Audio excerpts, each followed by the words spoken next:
All right, go ahead and call this meeting to order. First item is roll call. Alderman Arnold. Here. Alderman Bass. Here. Alderman Cleaver. Here. Alderman Knox. Here. Alderman Mills. Here. Alderman Skinner. Here. All right, next up, an invocation led by Pastor Daniel Ballard of Crossroads Church, followed by the Pledge of Allegiance to Alderman Mills. We just come to you tonight. We thank you for all who are gathered here. Pray over discussions that we had. We pray that you guide that discussion into the city. Pray over those employed by the city as they work to make town a better place. Pray over the safety of our first responders. God, we just pray that you're glorified by what is said and done here tonight. Amen. I pledge allegiance to the flag of the United States of America and to the republic for which it stands, one nation, under God, indivisible, with liberty and justice for all.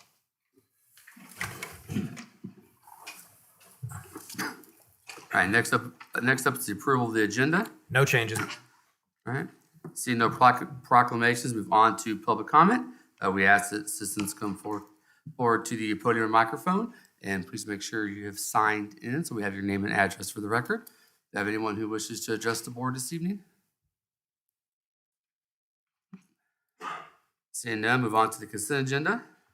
Mr. Mayor, I move that we approve the consent agenda. Got a motion from Alderman Skinner to approve the consent agenda. Do I have a second? Second. Second, Alderman Mills.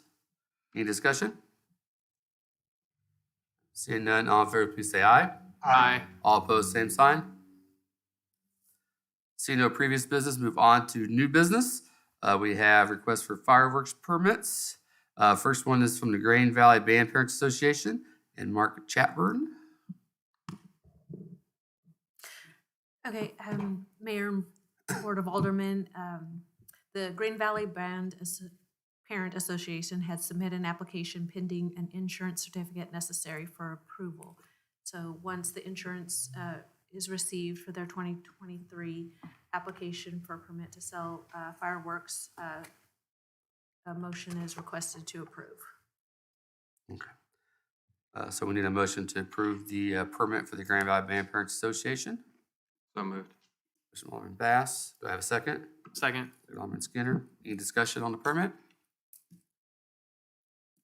All right. Seeing none, all in favor, please say aye. Aye. All opposed, same sign. Next up, we have a request from the Grand Valley Partnership and Tasha Lindsay. Yes, the Green Valley Partnership has submitted an application and all items have been received and in good order and request a motion to approve. I'll entertain a motion to approve then for the Grand Valley Partnership. So moved. Motion from Alderman Knox. Do I have a second? Second. Second, Alderman Mills. Any discussion? All right. Seeing none, all in favor, please say aye. Aye. All opposed, same sign. All right, approved. Seeing no more new business, move on to, there's no presentations, no public hearings. Next up is resolutions. First resolution is a resolution by the Board of Aldermen of the City of Grand Valley, Missouri, authorizing the city administrator to approve the Midwest Public Risk 2023-2024 planned elections and rates for employee health, dental, and vision benefit coverage. Mr. Mayor, I move that we approve resolution R 23-30. Yeah, motion from Alderman Knox to approve resolution R 23-30. Do I have a second? Second. Second, Alderman Arnold. Any discussion? Mayor and members of the board, I think we've gone over during budget time, our insurance side of things goes July to June. So we're in that process of needing to have that new agreement. We go through MPR, which is Midwest Public Risk, for insurance. And this year, surprisingly, there was a net increase of 0%. So, we go through that budget cycle. We're on the calendar year, so we only know what the rates are through June. So we try to estimate what that increase would be. But this year, there actually was not an increase. So that was a very nice surprise. Any additional discussion or questions? All right. Seeing none, all in favor, please say aye. Aye. All opposed, same sign. All right. Next up, Resolution R 23-31, a resolution authorizing the allocation of the City of Grand Valley 2023 Emergency Management Contribution to the Central Jackson County Fire Protection District. Mayor, I move that we approve Resolution R 23-31. I have a motion by Alderman Mills to approve Resolution R 23-31. Do I have a second? Second. Alderman Skinner. Any discussion? Mayor and members of the board, I think many of you are aware, we are part of the Jackson County Emergency Management Agency. So that consists of us, Blue Springs and Lake Tapawingo, along with Central Jackson County Fire Protection District. So all of those member entities on a yearly basis basically fund part of that program. So this is a yearly agreement that the board approves. So we were actually at the same rate that we were last year. Any discussion, questions? Okay. Seeing none, all in favor, please say aye. Aye. All opposed, same sign. Next up, Resolution R 23-32, a resolution by the Board of Aldermen of the City of Grand Valley designating identified city property as a permissible location for the 2023 Food Truck Friday events. I move that we approve resolution number R 23-32. Okay, I have a motion by Alderman Skinner to approve Resolution R 23-32. I have a second. Second. Everybody. Alderman Arnold. All right, any discussion? Mayor and members of the board, as you're aware, the board approved an ordinance that kind of governed food trucks in the city. And one of the caveats is that the board has to approve designated spaces for those food trucks.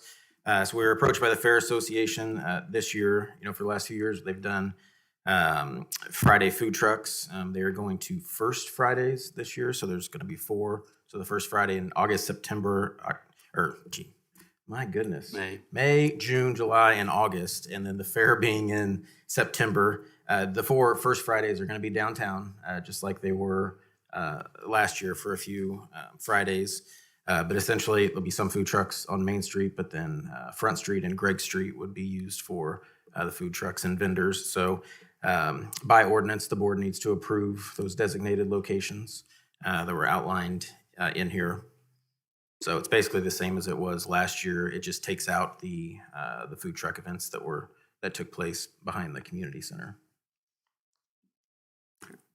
Any questions or discussion?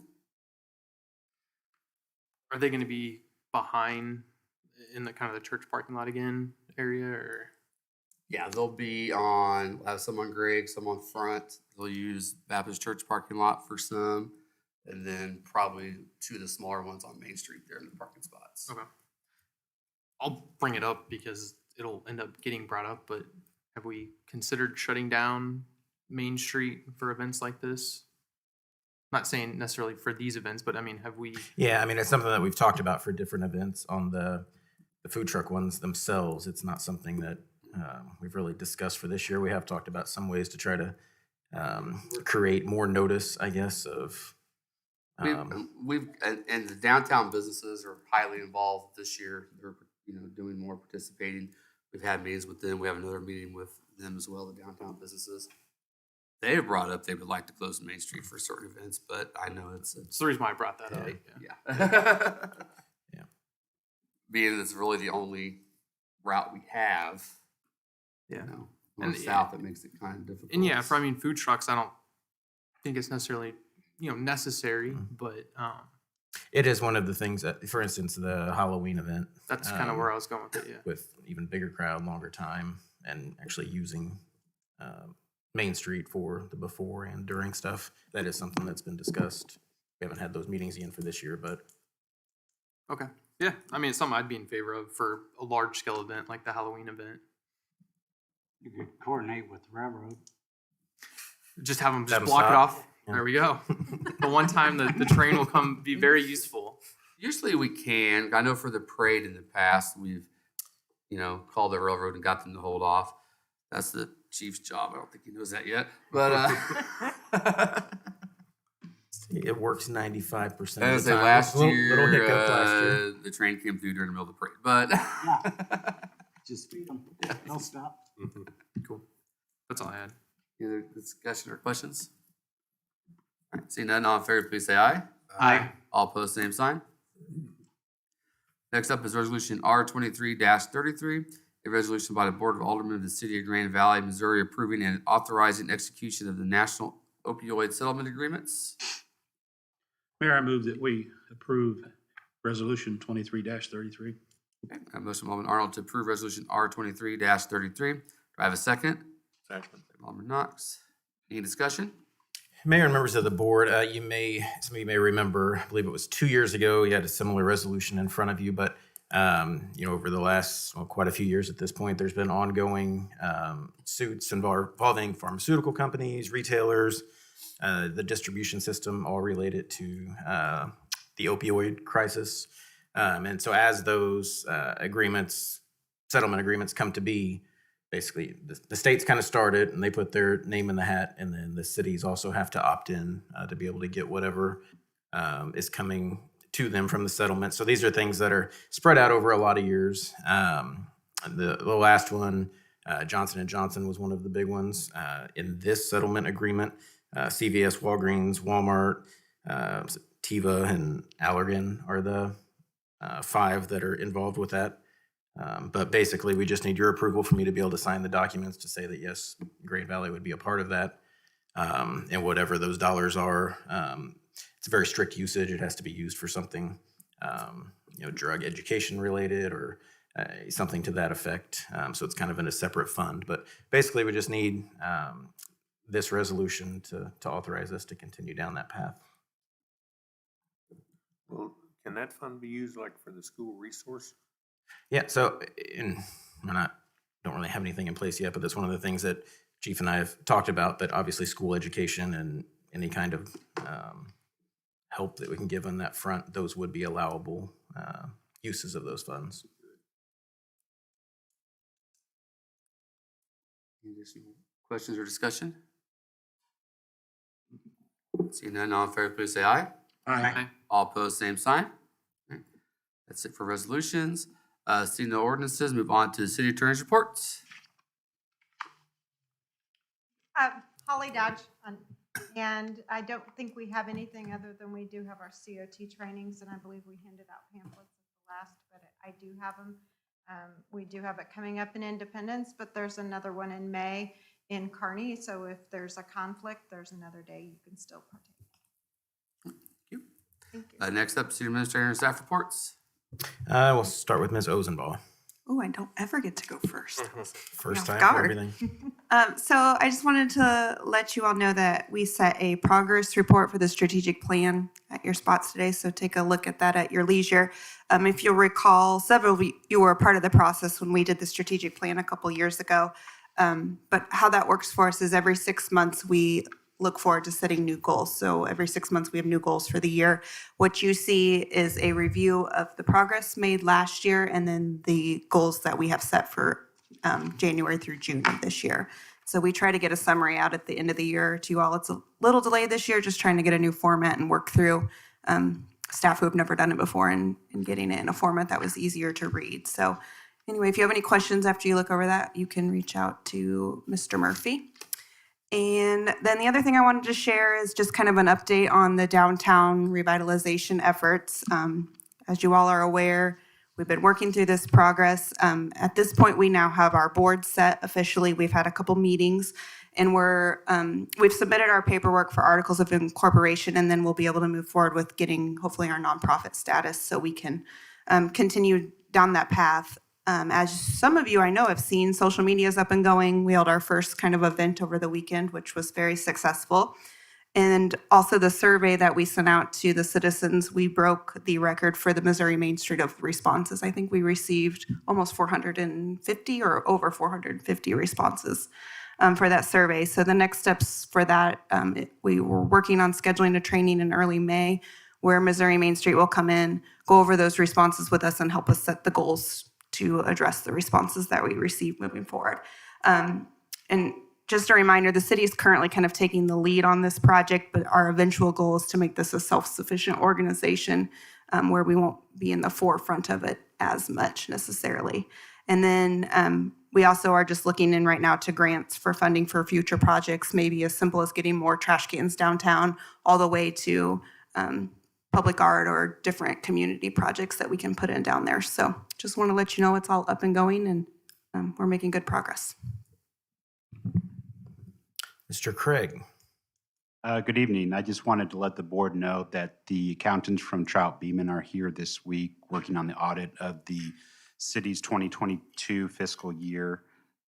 They started last week and should finish up the on-site work this week.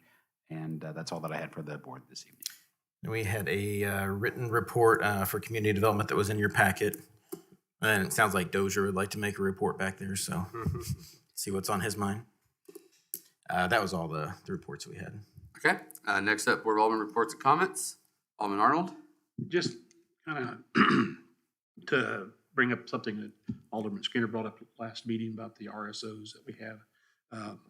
Did a little conversation with one of our officers that used to be here years ago and found out that a lot of cities are getting away from providing RSOs to schools and stuff. The school districts are hiring those people themselves. And I think somewhere in the future, we may want to consider that because we're losing half to 2/3 of a year's service from an officer that we're splitting the cost with the city. And the school district is a separate entity from the city, tax supported as we are, but we don't have any other business that we provide the same type of split cost thing on security like that. We provide security for the entire community. So somewhere in the future, we might want to consider that because that additional time that we would gain by bringing those RSOs back onto the street full time and letting the school district get their own officers, as other school districts have started to do, would help us meet our need of having more officers on the streets and kind of get us out of the middle of the questions about how much security the school district should have, because that's up to them to determine how much security they do and don't need. And so the less we're involved in that and let them make their own decisions would probably be better. So just a thought there. That's all. Alderman Mills? Nothing at this time. Okay, Alderman Bass? Nothing at this time. This might be your last time. Are you sure? Count on. You don't have anything to report? Alderman Skinner? A couple things. First, I want to thank Mr. Trozen. The last meeting I brought up the intersection of Rosewood and Hedgewood, and it was same week, had another study started. So I saw you out walking, so hopefully you walked past it a bunch. Just kept going back and forth. So I drove my golf cart by multiple times. So secondly, in response to the school, not to disagree with you publicly here, but I think we have a different view of how this should be done.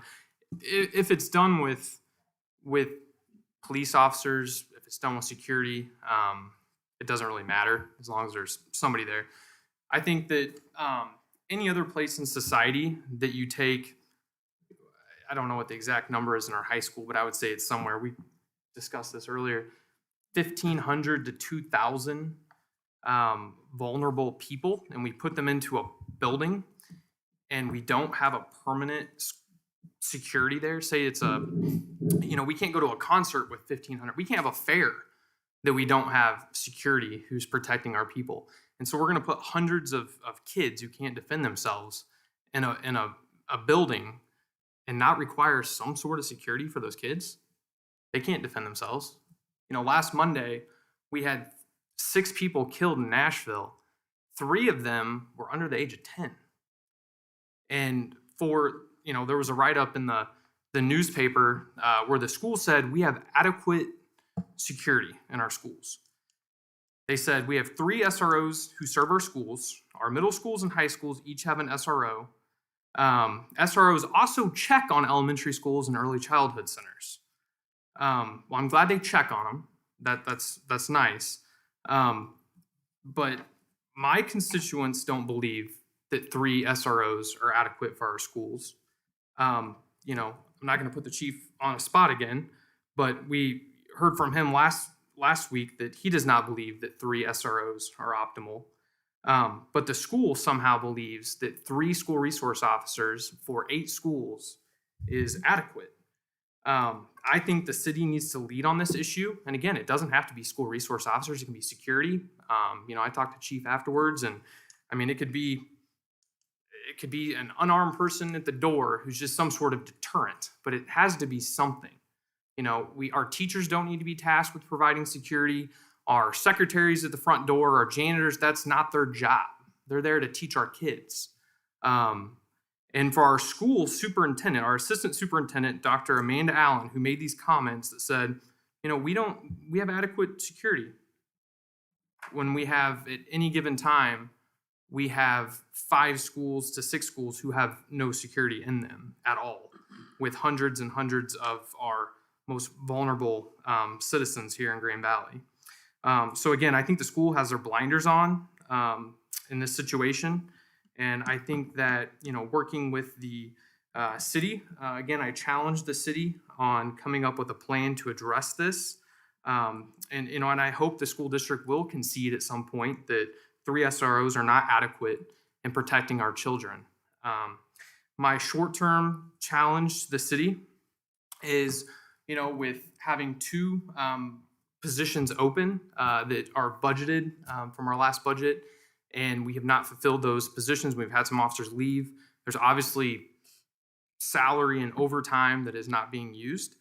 And so my plan short term is to propose a increase in overtime to serve both the road, because we're short officers on the road. So let's open up some overtime for that. And then also when they're not helping out on calls, that they can be a deterrent at the schools. I've spoken to a couple of our SROs. They're in the amount of calls that these guys are taking. You have one officer who's patrolling a small city of 1,600 people. That's a large population of people that they're, it's a small city, and they're the only one. So they could, 2-man with the school resource officer at the high schools if that's where the resources need to go. I'm not the person in charge of our security, but I completely disagree with the school's assessment. Again, the city is going to be the chief is going to be the one that if something happens in our schools is going to be the one on the microphone explaining how this broke down, how somebody got into our school, how these kids were hurt. He's going to be the one doing it. So I'll say it again. The schools, after one of these mass shootings, are not the ones on the nightly news explaining what went wrong. It's the city. It's the chief. He's the one explaining what went wrong. So we get a voice in this. We pay half the salary of our school resource officers. We get a voice in what happens in our schools.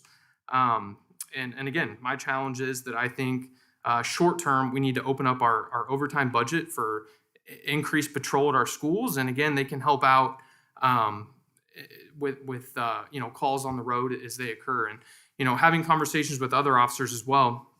I'm hearing we have, officers leaving because of pay, and we have officers who are having to work overtime at other agencies. I don't want to hear about another cop that's having to go to another agency to work overtime because they're not getting paid enough here. We should at least be able to have the overtime with the short staff that we have. We should be able to open up the overtime to them and allow them to get that overtime they need here in Grand Valley protecting our citizens. So that's all I have. Alderman Knox. I'm going to tag on with Ryan and Alderman Arnold. I like what Alderman Arnold brought up. I think that's a good idea, but I have to ask Chief if he knows. Would that be a commissioned officer if they hired their own, or how would that work with private? So I can tell you, I teach in Blue Springs. I tell you how Blue Springs does it. They actually got permission from the state legislature to start their own public safety division. So Blue Springs has basically their own police department that polices the school district. But that had to come from the state. They had to get that permission from the state. And I think they're commissioned maybe through Jackson County, I think. But so they have like arresting powers and write tickets and stuff as long as they're in Jackson County. Okay. That's all I had. I like where Alderman Arnold was going. Alderman Cleaver? Nothing tonight. All right, next up is mayor's report. I have nothing additional to report. I believe we do have a need for an executive session for, One legal, 3 personnel. so I'll entertain a motion to adjourn the executive session. Knox, have a second? Second. Alderman Bass, any discussion? All right, it'll be a roll call. Alderman Arnold, Yes. Alderman Bass, Yes. Alderman Cleaver, Yes. Alderman Knox, Yes. Alderman Mills, Yes. Alderman Skinner. Yes. All right, we'll adjourn an executive session.